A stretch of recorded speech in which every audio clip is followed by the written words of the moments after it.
Hello and welcome to That Shooting Show. My name is Steve Anderson. I am your humble host. We have one of my very favorite people on the planet and one of my all-time favorite podcast guests. The mighty Jay Beal is joining us for another conversation. Hello, Jay. How are you? Hello, Steve. Great to be here again. By the way, for whatever reason, my YouTube has begun recommending podcasts that you're on that I didn't know you were on. And it has been so much fun to listen to you on other podcasts. Mm, You were on with Manny Talk Shooting. yeah, Uh, this was time a ago. this was a while ago, and hearing you talk about the difference in professionalism on my show versus other shows was It hilarious. it's a topic that comes up kind of often. Well, in fact, you just got to witness me being attacked by my very own Doberman Pinscher in preparation for this progress. And I got to witness your solution as well, which is amazing. Yeah, I had to endure a vicious dog attack from my own Doberman Pinscher to reduce the amount of dog noise by 60%. So off we go. Before I forget, we need to talk about our sponsors and partners. We are both proudly supported by Walther Firearms. Look at all the Walthers here tonight. There are so many of them. Yeah, you know what's funny is my old boss in the record stores, he was in a band called Room Full of Walters, was the name of his band. So we are now in a room full of Walters, right? Yeah, great. Amazing. And we'll talk about these puppies here in a minute. Um, I can't imagine somebody taking advantage of the 30-day money back guarantee on this thing. Um, I cannot tell you how long it has been since I did this to a gun and just felt, oh my God, I can do no wrong with this thing, right? Uh, that is the exact feeling. Yes. There's something about putting this thing in your hand where nothing against the previous PDP, but there's something about picking this thing up and feeling the weight of it and going, wow. Yeah. It's perfectly balanced. It Yes. and that's part of that feeling. Like when you hold it, it's not doing this or anything. It's right here. It's really nice. All right. And of course, also Targets USA, manufacturers of the finest steel targetry on the planet, which you can use to do a turn and draw in 0.77 of a second. After 20 years of dry fire, you can use Targets USA steel for that. You can. It only takes 20 years of dry fire to be able to do it. And we'll come back to that in just a minute because I do want to ask you some questions about that. And of course, CR Speed manufactures the finest gun handling gadgetry you can wrap around your waist. We're going to talk about your new gun handling gadgetry that you're wrapping around your waist also. Yes, we will. Uh, the toilet in the corner there, is that a live toilet or is that just waiting to be installed somewhere? It's a live toilet, and if I keep drinking my water over here, we might get a live usage of the toilet. So you are dry firing so much that you had to install a functional toilet in your dry fire room. Yeah, I mean, when you if you build a dry fire dojo, you plumb it for a toilet as well. So So I'm just envisioning all the seated starts you could work on. You know? I that's a really good video idea. I'm gonna do that. the, the stage description would be seated upon the throne of contemplation. Yeah, we did a my brother and I set up a stage one time where we set up a bucket, but we put a toilet seat on it, and then we had like the toilet paper roll next to it, and you started sitting on the toilet, like holding a toilet paper roll or something like that. It was great. And then, of course, the AMG-lab.com commanders and timers continue to support both of us to record all of our amazing feats. Hunter's HD Gold, I believe, is the only eyewear that we wear. It's certainly the only eyewear that I wear. Yeah, Um, Continues to save my bacon on a regular day because I can spot the deer 15 seconds before the dogs do. yeah, And that is the only thing that prevents me going for a ride. OutdoorDynamics.net remanufactures the finest competition ammunition you can dispense. And of course, Shooting Sports Innovations is a lot to type because there's a lot to see. Do you want to go ahead and talk about your individual sponsors before we forget? Yeah, because we share many, Mhm. and GX products. So if you're shooting production or carry optics in USPSA, you need a holster that is not a race holster. And this is as close as you can get to having a race holster without having a race holster. Um, and so it's an awesome Kydex holster, and it has a lock on it, so you can flip the lever. Pretty sweet. And I'm getting one of those soon for the steel, because there's a couple slight differences that we're working on, and I'm really looking forward to that. Rune Tactical, if you want to try to stuff more bullets in your magazines, they have some solutions, and that's pretty cool. Summit City bullets, 135 grain bullets is what I've been using recently, and I've been having fun with that, and they work so well with the PDP. And then I think that's it. So when you came to the 135, were you intentionally splitting the difference between 125 and 147, or was that just a number that he presented and you liked it?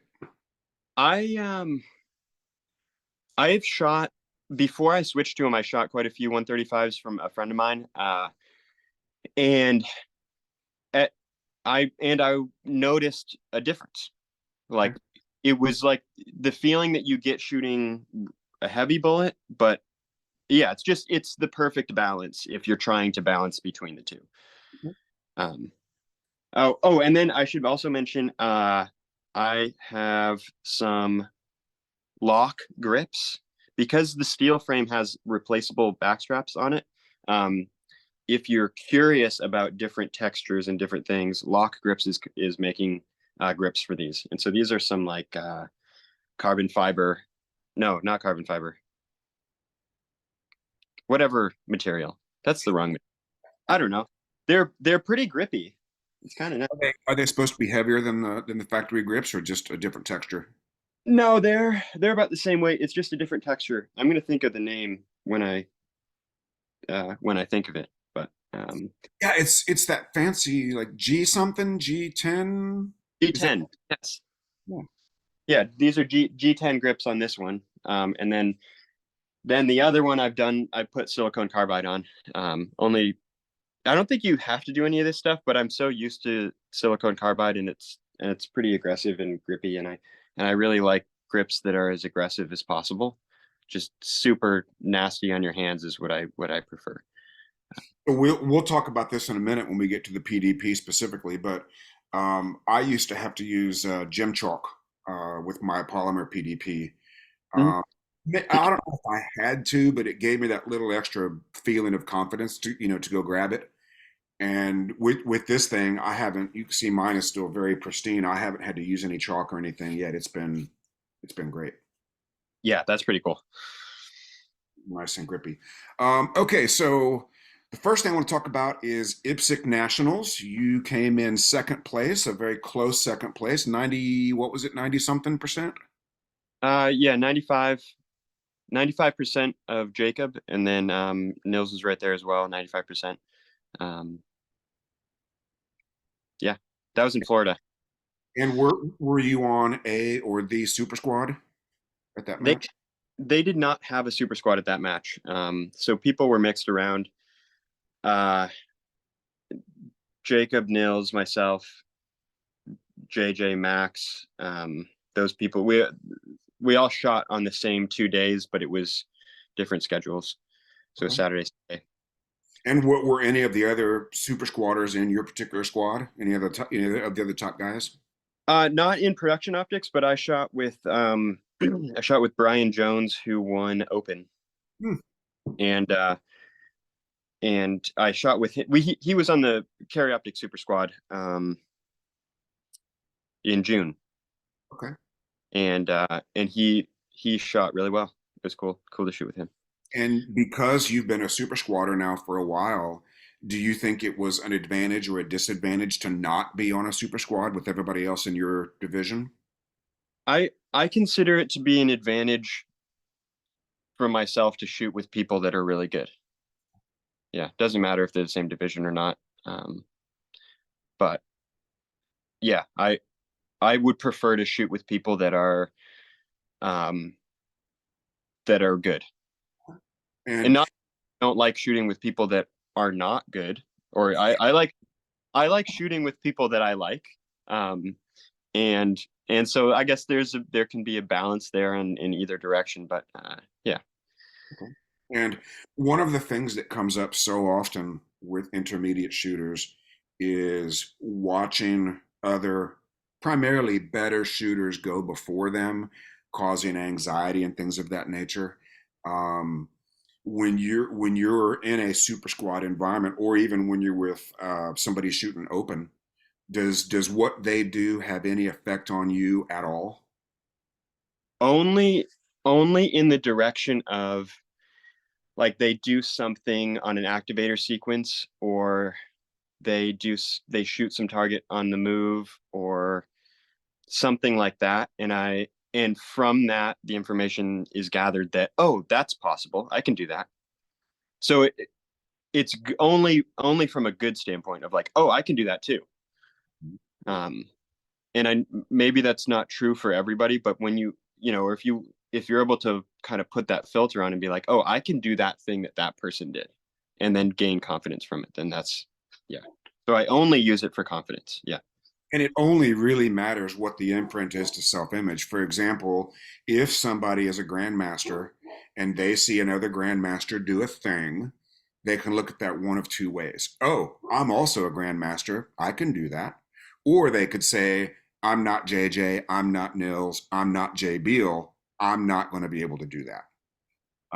And that's solely depends on whatever is the imprint that it provides. That's become my default answer to virtually every question in mental management is, should I do this? Should I do that? It doesn't matter what you do. It only matters what the imprint is to your self-image. Yeah. And that is so critical. We're going to come back to that. Now, I have never, I don't know that I have ever shot an IPSC match, and I know the primary rules differences. But why don't you just give us a quick rundown on the differences in the rules between IPSC and USPSA? So there's a few things that are different. Overall, it's extremely similar. I mean, we are still using hit factor scoring. Um, the Probably the big one for carry optics is that instead of having 23, 24 rounds in a magazine, you're at 15. Hmm. And so to do that, I switched over. I'm using some shorter mags. They're without the big extensions on them. They're just kind of how they come. So I changed over that and practiced reloading with those, and practiced reloading a little bit more from my second pouch, which I don't usually do. Hmm. Um, because when you have a 30 round stage or a 32 round stage, you have to reload twice. Um, and maybe even three times, depending on how the stage flows. But so that's one of the things. The other piece is that you cannot run outside of the fault lines. But the way that the stages are designed, at least at this match, there was never really an advantage to doing that. And then the other thing that I think is a little bit more, it's a little more strict in IPSC, and Gaz and I have talked about this before, and I think he's talked about it as well. But the start position is more uh, rigid. So you are required to stand without, like, your knees bent, or without your hand, really close to the gun. You have to stand relaxed. It was like what the old USPSA rule was, but it's more specific, and they have, like, they refer to that diagram of that person standing with their hands, relaxed at their sides. And most of the time they'll have you start facing downrange. So you can't, be looking to where you're going or where you're going to go first or anything like that. You ever get scolded for your start position during the course of the match, or I, modified in how you were standing or behaving? I don't think I did. Maybe one time, maybe, I don't know. I was good about it, I guess. And then the other difference is that there is no dry fire on make ready. So it's load and make ready, and no dry fire also means no sight pictures. Right. So the thing for that if you're using a red dot is that you have to check the brightness of the dot relative to the ground instead of a target. So that was something I was practicing in live fire, dry fire. Just, you look at the clouds, you're like, well, there's some clouds there. I better not have my dot cranked all the way up. But brighter is better than not bright enough. So, It's kind of funny you mentioned that. I don't know if I agree with that 100%, but I remember one time when I was a match director, I had been pulled away to go deal with a swinger or go fix something, and I came back to resume my make ready, and I forgot to turn my dot on, yep. and this was the old school Seymour. And as I drew the gun and presented it, and I saw there was no dot, it's fascinating how you can process so many things in a short period of time with the conscious mind, right? Yes. In 2/10 of a second, it was, oh, I was pulled away to fix the swinger and I neglected to turn my dot on prior to load and make ready. What should I do? Oh, I should probably turn my dot on. 2/10 of a second. So I just reached up and grabbed that old school Seymour knob and hit it as hard as I could. And I got this little tiny half of a crescent moon. And I shot so well. I shot really good points on that stage. And you could tell yourself one of two things. Either I was paying more attention because it wasn't as bright as normal, or you could just say I was paying more attention in general. So I think that's interesting. Yeah. I remember listening to the podcast where you talked about that probably like the day after it happened a long time ago. And that was, yeah, I remember you saying that, but not ever since then. So that's funny that you bring that up. Well, it's really good because sometimes I worry that you have to listen to my same stories over and over and over again. So I try really hard not to put you in that position. All right, so that covers the rules differences. When I was refreshing practice score competitor like I always do when you shoot, I noticed that the hit factors were a little higher than I expected them to be. Yeah. Hit factors were, I think, average. So, there, so Saul, our friend Saul would refer to it as a global hit factor. And so like the winner of the match, um, and their average hit factor for the whole match was around like 8.5. Oh, Uh, that's so pretty high. And when I talk to Gaz about that, like oftentimes you'll have a global factor of 5, mm-hmm. 5.5, 6. And there were multiple stages that had a factor, 10 to 12, like that. So it's just because of the bays that they have, they're kind of restricted. Everything, a lot of small bays, a lot of targets put kind of close together, not a lot of partials. Pretty hosey. Okay. And are you at a point where knowing that ahead of time is changing your strategy at all? Yeah. You are, Yeah. okay. I, So, I, I know, I mean, based off a video that I saw from that match, based off of talking to people who have shot, or sorry, that range, you know, people who have shot at that range before, people who have shot matches that that match director puts on, you know what match you're going to get. okay. And so that allows for it, me specifically, who um it, I'm more prone to under trying than over trying. And so in a situation where their factor's high, um globally, then I give myself permission to be more aggressive. Hmm. But you're not, or maybe you are, you're not calculating a desired or acceptable number of Charlies. You're just coming. So sometimes I call that it isn't necessarily that we're on the gas, but we're off the brakes. Yeah. So on like for me on a 12 to 15 factor stage, I am off the brakes, Mhm. and I have to be. And that might result in some more Charlies. It might not. Right. Um, I don't know, but what's required, because time is so valuable at a 15 factor, is that you do the time. You do what the time requirement is to put yourself in contention or at risk to winning the stage. To the point of knowing it ahead of time based on results. Uh, or knowing that, knowing that when you shoot the stage with off the breaks, that your time will be there. There we go. Yeah. Okay. Because it would be difficult to imagine knowing you for as long as I have, but your place in the sport has changed exponentially since you and I first started working together. You've gone from normal GM, if that's a thing, to one of the best shooters on the planet, and it's been so much fun to watch. But it's difficult to imagine you going up, reading the results, and going, "Okay, JJ shot it in 6.5. I got to shoot it in 6.25." Yeah, no, I know a lot of people who do kind of like that. That works for their brain to do that.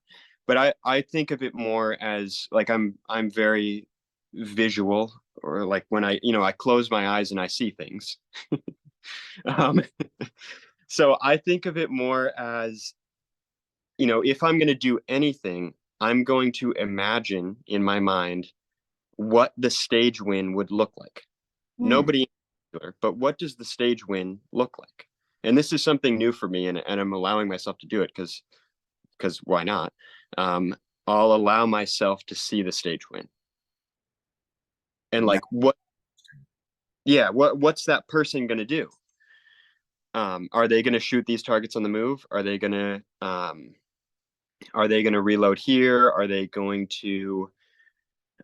these two targets shoulder to shoulder going to sound a certain way? Like I allow myself to sense that or feel it.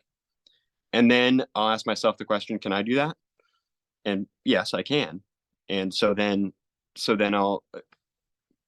it's like I think that's goes along the lines of a preset for me, but yeah, I don't know. I've been enjoying that lately. that's awesome. And so my mind immediately goes to the performance model for mental management, where the as you're building the stage plan, the imprints to self-image on a short term, right? Mhm. Regardless of your global self-image, this particular stage, I'm sending myself imprints. It's okay to win this stage by doing stage winning things. Yeah. Yeah. Instead of looking at the stage of like, oh, that there's a lot of risk right there. Like, if you miss the activator, then you're gonna have to do this extra transition, or, like none of that. Or like the moving, like a moving target. I mean, we had one moving target flashing between two no shoot steel, and so instead of being like, I better send four at it, just so I make sure I at least have two on there. It's just like I'll shoot it till I think it's good, and it, or it's not even that. It's just like yeah, I think using it to your advantage in the sense of like taking your self image and letting yourself use what your self image is to, well, I don't know, whatever you said made sense. I won't try to say it again. Well, it's short term. So people may not understand as they start to understand self image. You have a you said global first, and I can't think of any other word. You have a global self-image, right? I'm good at these things. I'm not good at these things. I belong over here. I don't belong over there. I do these things. I don't do these things. And that's who you are as a shooter. Okay. But short term, all of that can be changed, right? By going to a stage and saying, I don't normally shoot hoser stages really well, but there's something about this one that makes me think I can burn it down. It's flowing really well for me. So, short term, if we send a different imprint to self image, that last imprint will be a fact for some period of time. Yep. And it's really really fascinating, and that's why when I do mental management, I spend so much time on that performance model, because understanding how it works on a large scale and a small scale makes this stuff so much easier to understand. Let's see, I wrote down stages. um, no surprises on the stages. No surprises. They were what I thought they would be like. And I think I don't know, but I think that some people who shot the match, they weren't what they thought they would be like. Um, and because if you go into that match thinking this is IPSC, the global factor is going to be a 5, then you're going to shoot carefully. Mhm. Uh, and that doesn't pay off. Mhm. That was Uh, for sure under trying, right? Anywhere, yeah, no matter where you do it, it doesn't really pay off. And so yeah, I mean, the stages were what I expected. I there's certain things that I like in stages, and not all of the stages had that or had those things. But I shot. I like shooting, so I it was fun. And are you at a place where you're now looking at results overnight in between days of competition? I mean, this match was tricky because there was nobody on the same. I wasn't shooting with anyone directly who had shot the same stages that I did because everyone was just slightly down. But I can compare a little bit. So like after day one, I knew that like compared to some other people that I should just keep doing what I was doing. Um, and then I know also, that, there are people who haven't shot big stages that I have shot yet. And so that not to read too much into certain stages because nobody's shot them really. Um, and so just being specific with it and not just looking at the high available or whatever the whatever is default on practice score. Gotcha. Okay. Yeah, because again, your transformation from, you know, tactical Timmy to one of the best shooters on the planet. It's interesting to see how your competition strategy has evolved. You Oh know, yeah. we tell people in the beginning that looking at the results isn't very helpful, and I still think that if you had a rough day, you've already made the corrections, right? Yep. If you didn't, if you had a great day, that should reinforce what you did. Um, so as self-image grows and as we get better and better, looking at the score should be a little less risky. Yeah. Um, does that increase or decrease pressure if you look at the scores? I experienced it increased pressure in June at Optics Nationals, which I think is a good thing. Uh, so yes, I mean, it could increase pressure, and it depends if you like pressure or not. And I just want to remind people, don't try to make pressure go away. Don't try to ignore it. You won't be, if you're feeling it, you're not going to make it go away. And trying to make it go away is just going to further frustrate you in your already state of frustration. You got to understand the only thing pressure can do is amplify what you are thinking and feeling. And if you can control what you're thinking and feeling, you can use pressure to your advantage, right? Yes, and I have heard other people say this, but I think it's true, and I think that the better you get, um, the higher you go in this sport, the more pressure you have you bring with you. You bring more with you, and it's not like you're going to get better and better and better that you have then found to a way to eliminate it because it's not a that's not a thing. And so like the further you go, the closer you get to whatever you want, the more pressure you're going to have with you. Mhm. And And being ready for it. yeah, and just expect that and look forward to it. And I don't know if I've told you this, but I had a PRS shooter tell me on mental management that pressure is his reward for being a high level competitor. Did I tell you that one? I think you said that before, and I love that. Yeah. And he said, only winners feel pressure. Losers don't feel pressure. Only winners feel pressure. So, congratulations. I'm a winner. Yeah. Okay, so we got your permission to talk about this. Yeah. I'm really curious how your self image is evolving from a guy who expected to be in the top 20 and then expected to be in the top 10 and now expects to be in the top five, right? Have you reached a point where you're ready to win your first national event from a self-image standpoint? Have you given yourself permission to do it? Um, it's getting closer to that, Yeah. you know? I think, I mean, like you have to, and speaking for myself, when you do something that gives you permission to add to your self-image, then you should do that. And so, yeah, it's cumulative of all things. And so, and a lot of it, like I don't shoot that many matches, and so I don't get to compare myself to the people who are going and shooting every area match or anything like that all the time because I'm not that person. And so I don't get that constant feedback. And so when I do get that feedback, I have to really take advantage of it. So yeah, I mean, it's for sure been reflective of the way that of what you've always said is that, wherever you believe you can finish, you will, you know, with your on or wherever your self-image, it's not like what, because it's not the lie that you tell yourself, because that's not where you'll finish. It's what your self-image tells you you can do. Um, and that's that like intuitive feeling. Uh, And it can't so be.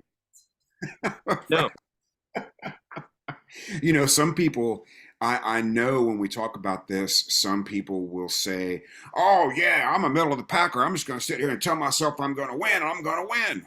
Well, of course, that's not going to work because self image is only one part of the component. Well, it's 33%, give or take. right. But if a guy has the skill to do it and doesn't believe he can, that guy's cooked. But Yeah.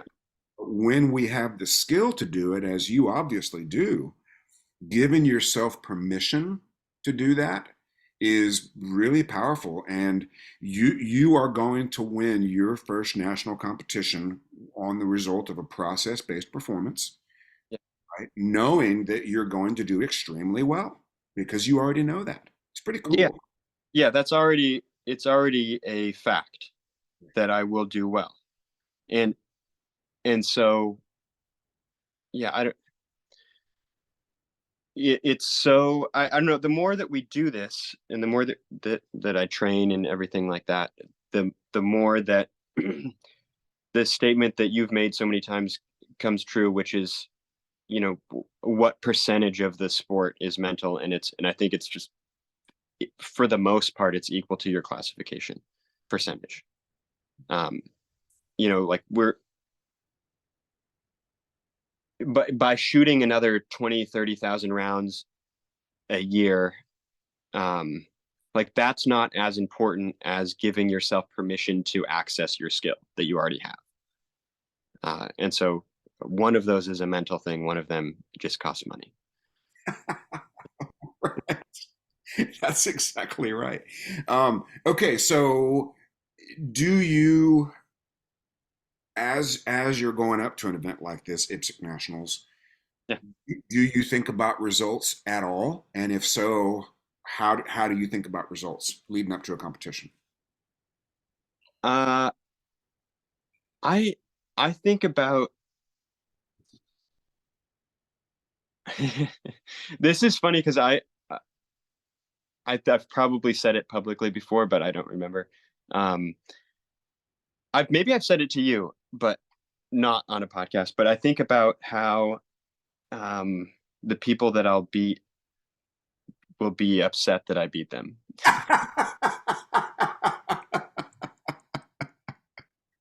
And that's interesting because when we talk about pay value, I always tell people sincere, honest pay value will probably sound impolite. And I can tell you were struggling a little bit saying that, Yeah, but it's okay because wanting to win is a normal part of competing, and winning means beating people who don't want to get beat. And if you enjoy that, that's okay. yeah, That's not. and I think about it in training. So anyway, I think about that stuff in training, and I think about it up to the match. But when I'm at the match, I don't. But I think about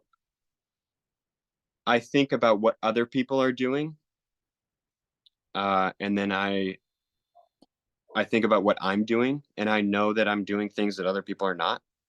uh, and I use that to my advantage. I think it's fine. Yeah, and we because the sport comes off pretty polite compared to potentially other sports.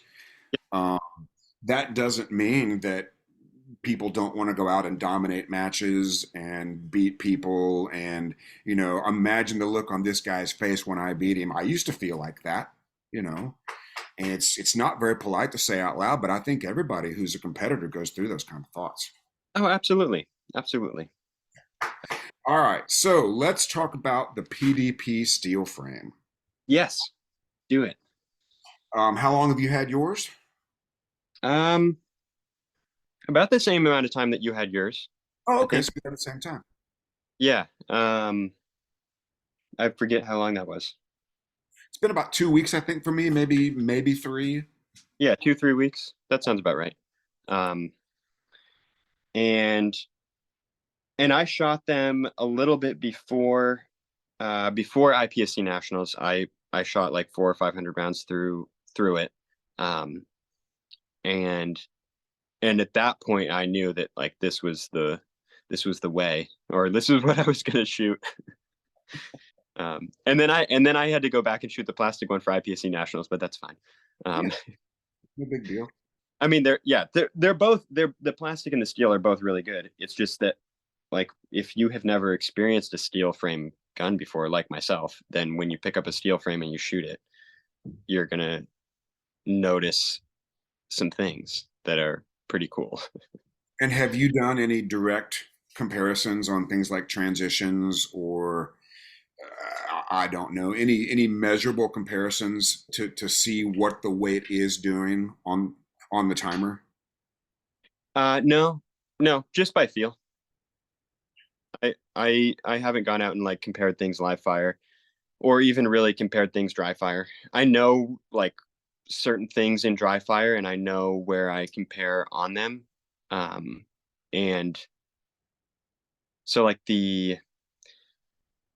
like it took me a couple weeks just of dry fire to get my draw time back to where it was on the plastic, just because it's heavier. Um, and and then same was well, transitions are weird. Transitions were really quick, so it was like I transitioning around and it feels heavy for a little bit, and then it becomes normal. Yeah, And interesting. Is it not IPSC legal because of the weight? no, it's just because it hasn't been approved yet by IPSC. It will be. Um, it will be before IPSC Nationals in April. Yeah. Cool. Yeah, and uh, like we said, I don't know if we said it on the air or off the air, but I just remember picking that thing up and going, "Oh my goodness, this is what a gun is really supposed to feel like." Yes, there's that sensation. Amazing. Um, And nicest stock trigger I have ever felt in my entire life. oh, for sure. Yeah, and it's not even so the weight on it is like 4 pounds, 4.5 pounds. Are you Um, kidding? yeah, but you exactly that's you would not know that by your test on it. Um, I would have and guessed three. yeah, no, but you're it's just such a good trigger and it doesn't you don't need to make it so light. It's just you hit the wall right there and then you get a break and the reset is super short. Amazing. Um, the I steel would to. I'm sorry. Go ahead.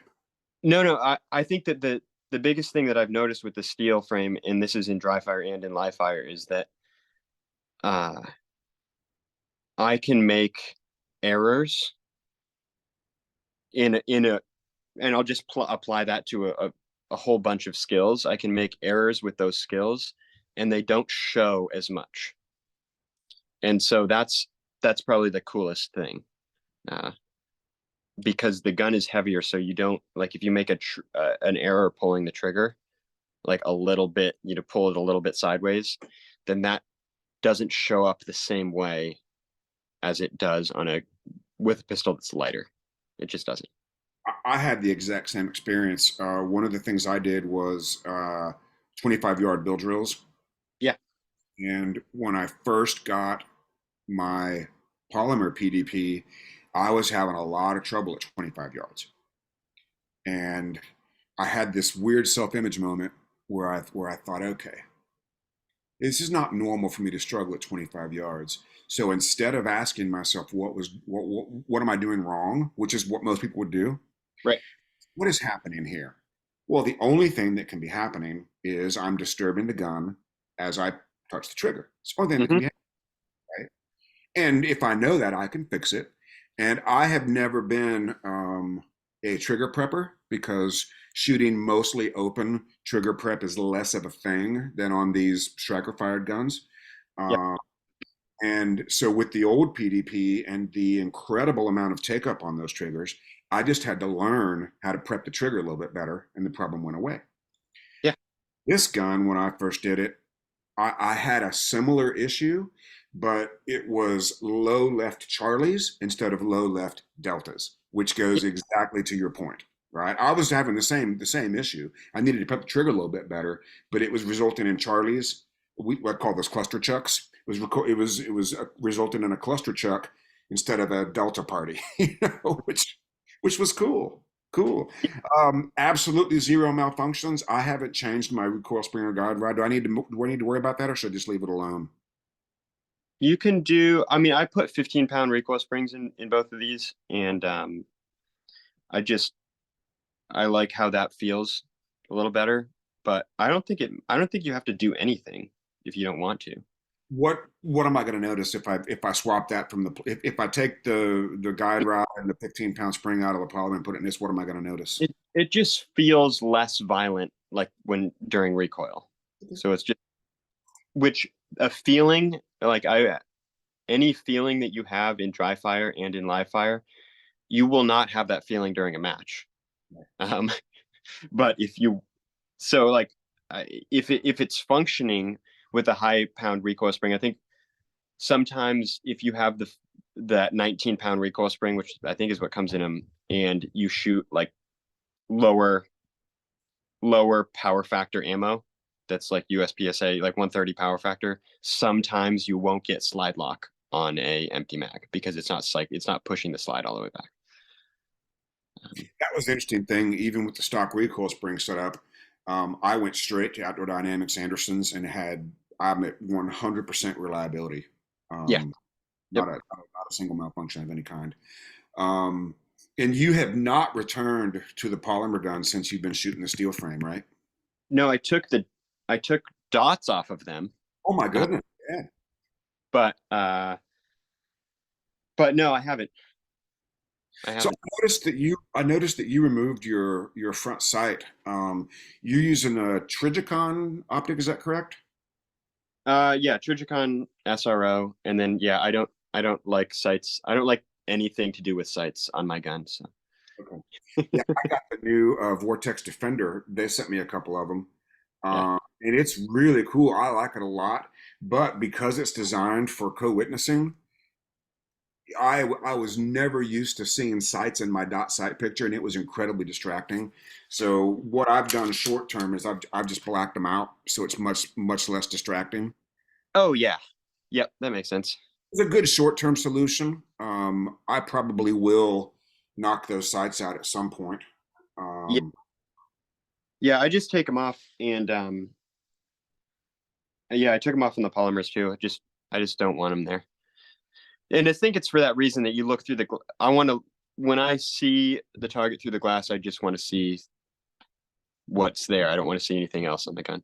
yeah, it was incredibly distracting. Just because this particular dot is designed to do that, because it's primarily a concealed carry type of dot instead of a competition dot. Uh, Vortex sent me a couple of them because they said it's roughly 1,000 times more durable than the other ones, and I've never had any problems with the other ones. But who doesn't love something that's 1,000 times more durable? Nobody's ever going to turn that down. No, I think I'll stick with what I got. I'm not interested in 1,000 times more durable. 1,000 times less durable. Thank you very much. And we talked about this briefly, but Are you using your goat chalk still, or do these new grips make that not as necessary? No, I still use it just because I like to. It's just one of those things that I apply that. Well, I use like the liquid grip kind of stuff, and then if it's really hot and sweaty, or if my hands are sweaty, then I'll put on the goat stuff, or if it's raining. Okay. Um, but yeah, I'm in a habit of using it, so I just use it. Oh, and that brings up an excellent point. I can't remember because I looked at so many matches. Was IPSC Nationals the one that was so rainy? It rained the entire time. That was really rainy for the people who shot Thursday, Friday, but Saturday, Sunday was fine. We Yeah. just ran, you know. Were you affected by any of that, or were you largely clear of it? No, I prefer running around in mud. I like it. Yeah. It just means cleaning the mags a little bit better in between stages. Is that? Yeah. Yes, it does. It does. Oh. Or just having enough mags that you'll clean that one later, you know? And do you think that running in the snow barefoot puts you as an athlete in a better situation for running out in the rain for a couple of days? Absolutely. It absolutely does. I Yeah. mean, I don't know if that's specifically why you do it, but that's the first thing I thought about when I saw those conditions. I thought, well, this is a guy that goes for a run in the snow. So, what was the temperature? It was probably 70s, probably. 70s, 80s, it was nice. Yeah, Yeah. so it's wet, but it's not even close to being cold. Yeah, it's not, no, not even, yeah, not even close at all. Have you Even ever if, shot barefoot in the snow? Have you ever gone out and shot a stage that way? no, snow's a little slick on bare feet. So, yeah. Um, You might need to put silicone carbide and goat minerals on your feet before you go yeah, try. that would bring some grip. That's a good idea there. Glue some silicone carbide on your foot. Yeah. You got to be careful because everybody will start doing that. If we tell people Jay Beal has begun impregnating his feet with silicone carbide, there's going to be a lot of ER visits while people try to do that. Terrible. Yeah, epoxy glue and everything to your feet. Yeah, it sounds like a It good idea. only took me about 6 months to send you the CR Speed holster that I brought Oh, back from South Africa. What do you think of that? well, I've only heard people talk about the holsters before, and um the thing that is really cool, hold on, uh is I think people, if you're using a holster that's not a CR Speed race holster, then then you might have the impression that they are not safe or something like that because the gun could fall out of it or whatever. But so this is in here. It's not locked right now, and I'm pushing on the butt of the grip, and it's not coming out, and it's upside down, and it's like no, not going anywhere.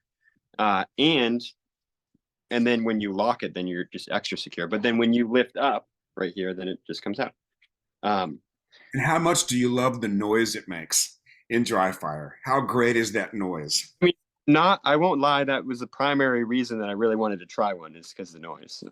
That little thunk that it makes, man, that's like it's like I don't know. That's like the beginning of Unchained for me. That's like the noise of my entire shooting career. That little funk. Yeah, it's such a great sound. It's really cool. So I might use that for.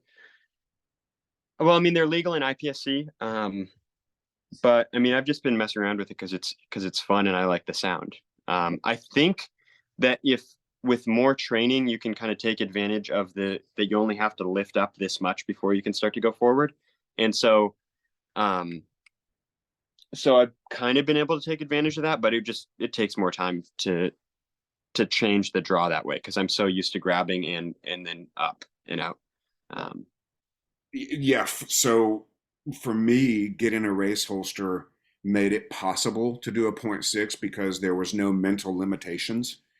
yeah, Uh, but for me now, a shell holster versus a race holster is no difference in the speed. you can do a 46 now. Wasn't that something? You know, and what was cool about that is when I first got the polymer PDP, I got it in my head that I was going to go do those four alphas in under a second. Yep. And the closest I got was like a 120 something. And I don't know if it's grip confidence. I don't know if it's trigger reset because my splits were still 16s and 17s, which is good. but it's not like the 11s that Mark Sue can do or the 9s that Mark Sue can do. Yeah. It's just that I've never made that a priority, but I was very pleased to go down and be able to do that. Um, I mean, so add two more 15 splits to that, and you're a sub 30 bill drill, sub 130. oh yeah, so I did a bunch of bill drills that day, and I think because that was going to be my fallback video if I wasn't able to do the four. But my bill drills were so good. My bill drills were in the 130s, and I Yeah. thought, well, if I just subtract two shots, I'm going to be at the other thing, you know. Yeah. Yeah. That's pretty. It was so funny because I switched from doing bill drills to four.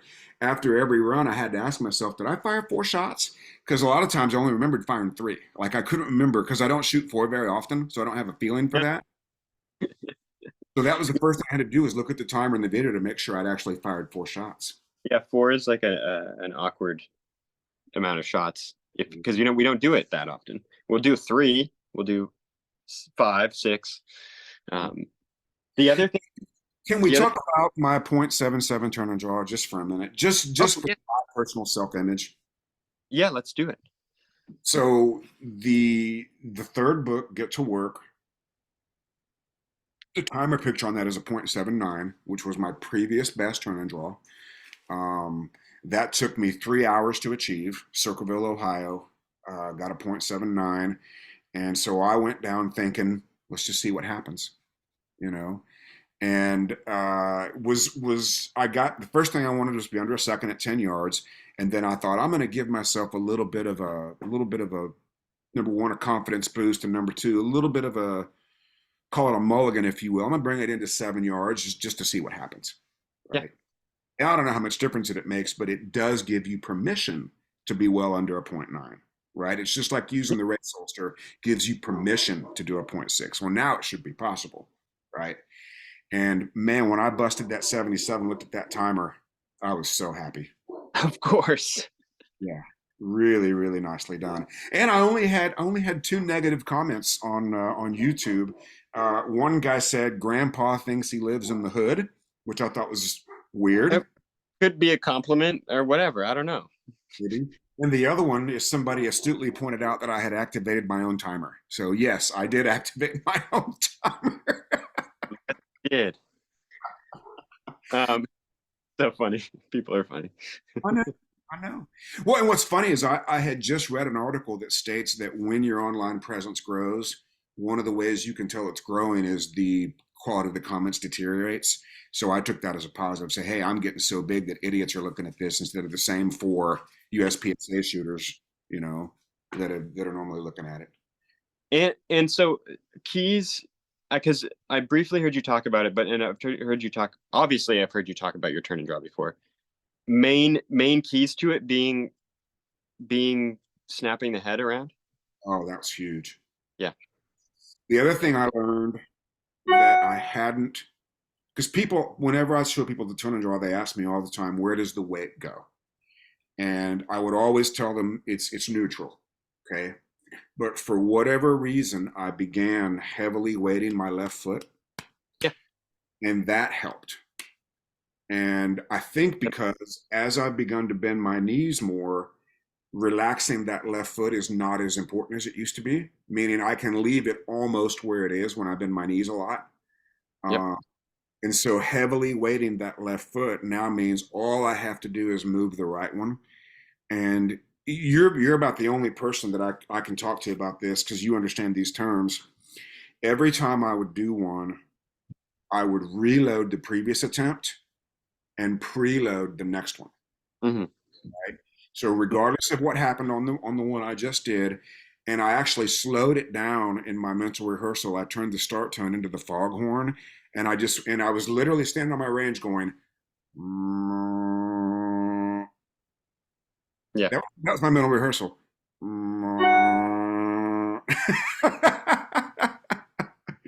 Because Yeah. I knew that if I could get my head moving at the instant that start tone started, I would for sure be able to do a 79 for sure.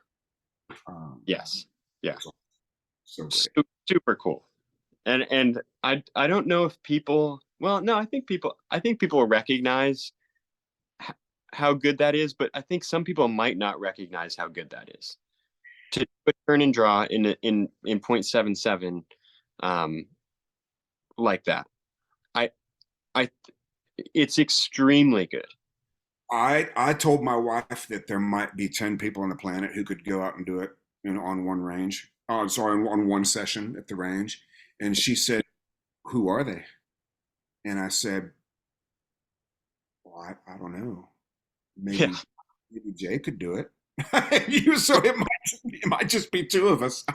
It, I don't know. Yeah, anyway, I just want people to know how good that is. And that I don't know, it's very I mean, I'm not impressed because it's coming from you, but if it was coming from anyone else, I would be impressed.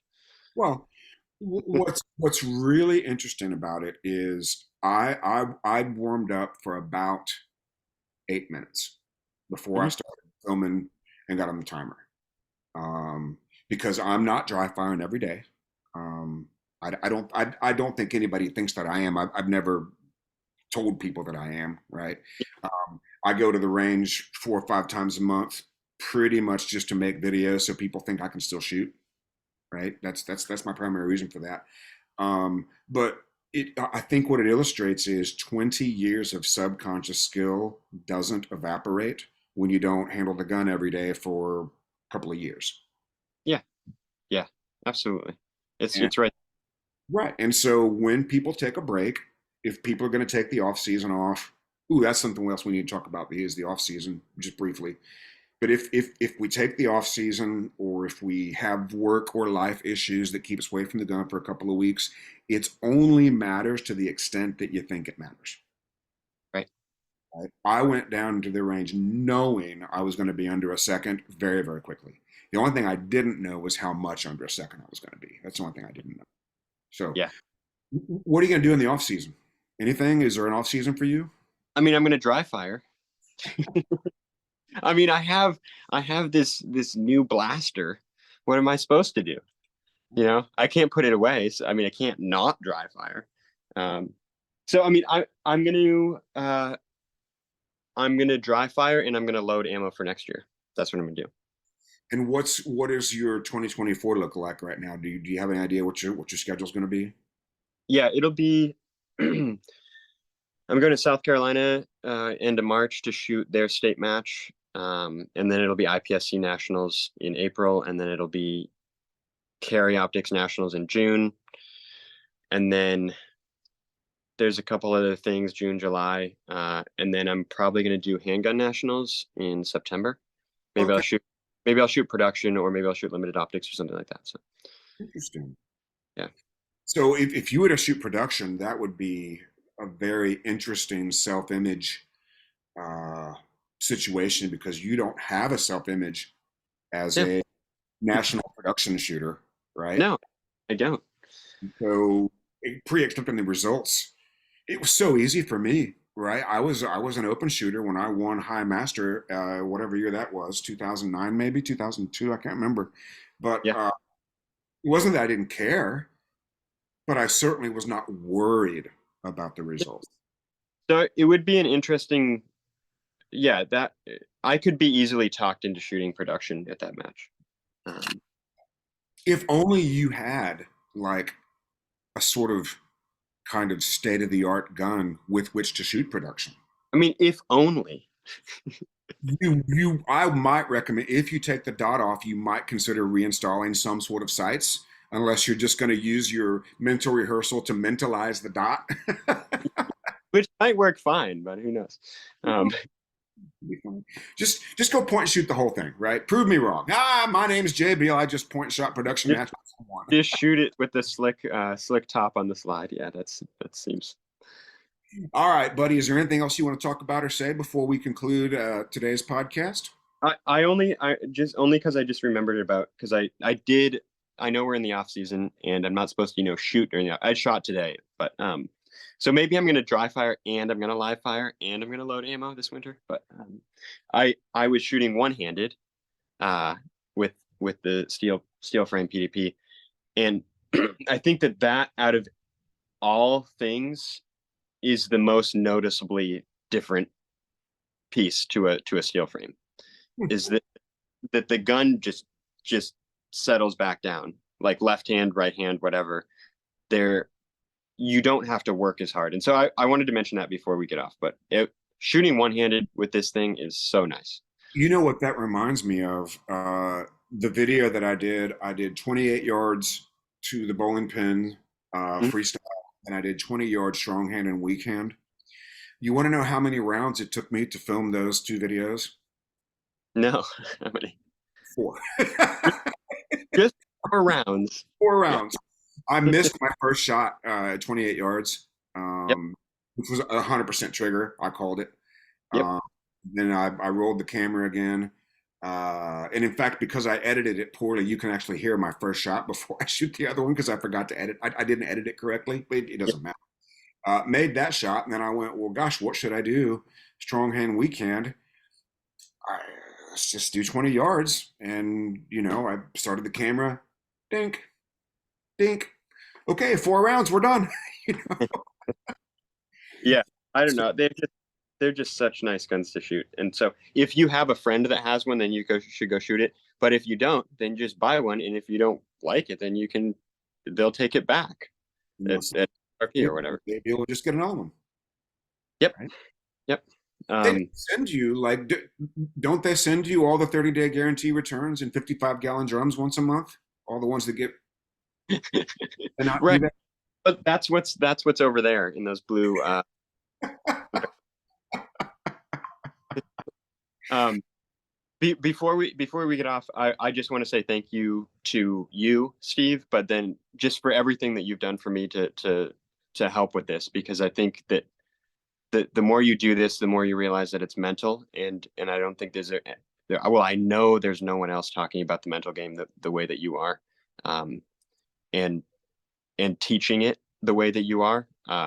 Well, that's a fact. Um, and so I want to thank you for that. And then thank you to everyone else who, like Walther and all the other people that help us and help me. It's really cool that we get to do this. Yeah, I got to do a mental management presentation for the Modern Sniper Project. Ooh, Uh, they do primarily PRS and some other things, but somebody asked me how long I've been doing this and how I got certified. And what I told them, and maybe it's the first time I've realized this, certainly the first time I've said it out loud, is to be entrusted by Lanny to present his life's work. What yeah. an honor, you know. Oh, that's amazing.